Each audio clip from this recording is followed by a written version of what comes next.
आपको एक अच्छा सनातन धर्मी बनना चाहिए। इसलिए भगवत गीता सिखाइए सबको। जो धर्म के प्रचारक हैं उनके वेश के अंदर असुर आएंगे। हम हिंदू नहीं हैं, हम सनातन धर्मी हैं। ध्यान रखना, अहम बीज प्रदापिता, मैं किसी योनि को भी नहीं मार सकता, हम चींटी को भी नहीं मार सकते। हमारा ये धर्म है। परंतु हम किसी पे अटैक नहीं करते, परंतु हम डिफेंस भी करते हैं। ये इतना बढ़िया ज्ञान है, आपका आचरण ही विश्व बदल देगा। ये हिंदू नहीं होता सनातन धर्म, ये सब धर्मों से परे है। आज प्रण लीजिए कि मैं खुद भगवत गीता जानूंगा कि आज का जो समाज जो इतना हिंसक पूर्वक हो गया है तो वो खत्म हो जाए, वो समाप्त हो जाए।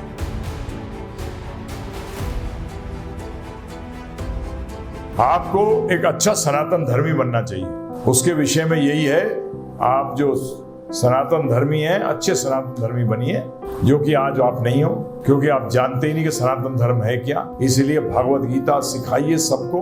99.9% जो हैं, जिनको कि आप हिंदू कहते हो, जो कि मैं मानता नहीं हूं, क्योंकि हिंदू तो एक सिर्फ जियोग्राफिकल टर्म है, भूगोलिक टर्म है, जो फारसी है, जिसका कोई मतलब नहीं है। सिंधु, हमारा सिंधु शब्द जो है वो संस्कृत का है, हिंदू शब्द ही संस्कृत का नहीं है। हिंदू हमारी भाषा का ही शब्द नहीं है। हमारे नाम है सनातन धर्मी हैं हम। ये हम लोग भूल चुके हैं और पता नहीं, क्योंकि हम इस कलयुग के अंदर धर्म के वेश के जो धर्म के प्रचारक हैं उनके वेश के अंदर असुर आएंगे। ये भी शास्त्र कहते हैं। ब्राह्मणों के अंदर और स्त्रियों के रूप में असुर आएंगे और इन दोनों को खत्म कर देंगे, जिसके कारण कि समाज खत्म हो जाएगा। मैं पूछना चाहता हूं सबसे कि ये हिंदू शब्द है क्या?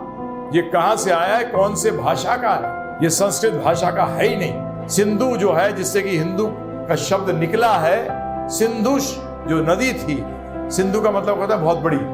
सिंधु शब्द का मतलब क्या है? बहुत बड़ी। ये संस्कृत शब्द है, हिंदू शब्द है ही नहीं। मैं क्या करूं? सनातन धर्मियों ने भी इसको चेंज कर दिया और हम लोग भी अपने आप को हिंदू मानने लगे। हम हिंदू नहीं हैं, हम सनातन धर्मी हैं। ये ध्यान रखिएगा। और सनातन धर्म क्या है, उसके लिए भगवत गीता जानना अनिवार्य है। और सनातन धर्म जैव धर्म है, जीव का धर्म है, ये शरीर का धर्म नहीं है। आप कहीं भी पैदा हुए हो, किसी भी धर्म में पैदा हुए हो, आपको जैव धर्म पढ़ेंगे, सनातन धर्म पढ़ेंगे, आपको क्लियर हो जाएगा कि ये शरीर से इसका कोई लेना देना नहीं है। इसमें हम सब एक ही चीज मानते हैं कि बेसिकली हम सब लोग उस परम सत्य के अंश हैं। हम उसके, जैसे भगवान ने कहा है गीता के अंदर कि आप मेरे अंश हो, और कहा अहम बीज प्रदापिता, आप मेरे पिता, आप, मैं ही सबका पिता हूं, तो मैं अपने भाई को कभी मार नहीं सकता। मैं अपने भाई को कभी, ध्यान रखना, अहम बीज प्रदापिता, मैं किसी योनि को भी नहीं मार सकता, हम चींटी को भी नहीं मार सकते। हमारा ये धर्म है। परंतु आप कहोगे हम पे कोई आहार करे तो शरीर की रक्षा करना हमारा कर्तव्य है, हमें रक्षा करनी चाहिए। जब हमारे गुरु महाराज कहते थे, एक भक्त जो है वो कमल की तरह कोमल है और व्रज की तरह कठोर है। ये बताती है सनातन धर्म। हम किसी पे अटैक नहीं करते, परंतु हम डिफेंस भी करते हैं। शरीर दिया गया बड़ी मुश्किल से मिलता है, जो कि ज्यादातर लोग रियलाइज नहीं करते। ये मनुष्य शरीर बड़ी मुश्किल से मिलता है कि हम कृष्ण भगवान की भक्ति कर सकें, इसलिए इसका बचाव करते हैं, ना कि भोग करने के लिए। 99.9% लोग जो आज विश्व के अंदर ये शरीर का बचाव करते हैं, वो भोग के लिए करते हैं। सही है, गलत है?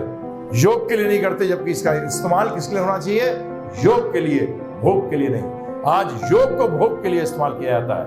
सही बात है, गलत होता है? बताइए आप मुझे। आज योग का इस्तेमाल भोग के लिए हो रहा है, ये बिल्कुल गलत है, ये होना ही नहीं चाहिए। इसलिए मैं आप सबसे अनुरोध करता हूं कि सनातन धर्मी बनिए, भगवत गीता जानिए और देखिए, ये इतना बढ़िया ज्ञान है, आपका आचरण ही विश्व बदल देगा, विश्व को बदल देगा।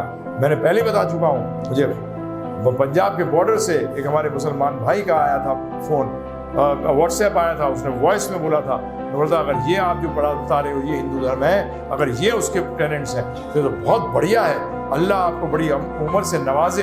ये सब उन्होंने लिखा था मुझे। तो आचरण, क्योंकि हम है ही नहीं कुछ, हम तो सनातन धर्म है। सनातन धर्म बड़ा अजीब चीज है। ये हिंदू नहीं होता सनातन धर्म, ये सब धर्मों से परे है। ये जीव का धर्म है, आत्मा का धर्म है, रूह का धर्म है, सोल का धर्म है। ये समझिए इस बात। तो इसलिए आज प्रण लीजिए कि मैं खुद भगवत गीता जानूंगा और 50 क्या, 100 क्या, 1000 क्या, 10,000 को और सिखाऊंगा। जिससे कि उनके जीवन में भी परिवर्तन आए और एक सकारात्मक परिवर्तन आए। निराकात्मक परिवर्तन नहीं आना चाहिए, सकारात्मक परिवर्तन आना चाहिए। यस, हम जोश से प्रचार करते हैं क्योंकि हम चाहते हैं कि आपका जीवन जो है वो बदल जाए, आपके जीवन की दृष्टिकोण बदले। आप नहीं बदलो, क्या बदले? दृष्टिकोण बदले। भगवद गीता दृष्टिकोण बदलती है हमारे जीवन का। तो ये मैं आपसे अनुरोध करूंगा कि ये वो तो गए, ठीक है, वो तो भगवान का नाम ले रहे थे, आप क्या कर रहे हैं? आप करते हैं हरे कृष्ण कृष्ण कृष्ण हरे हरे, हरे राम राम राम हरे हरे। आप जहां भी हैं जुड़िए हमसे, और को जोड़िए और इसको फैलाइए कि हम अपने अस्तित्व को समझ सकें और ये आज का जो समाज जो इतना हिंसक पूर्वक हो गया है वो खत्म हो जाए, वो समाप्त हो जाए। धन्यवाद।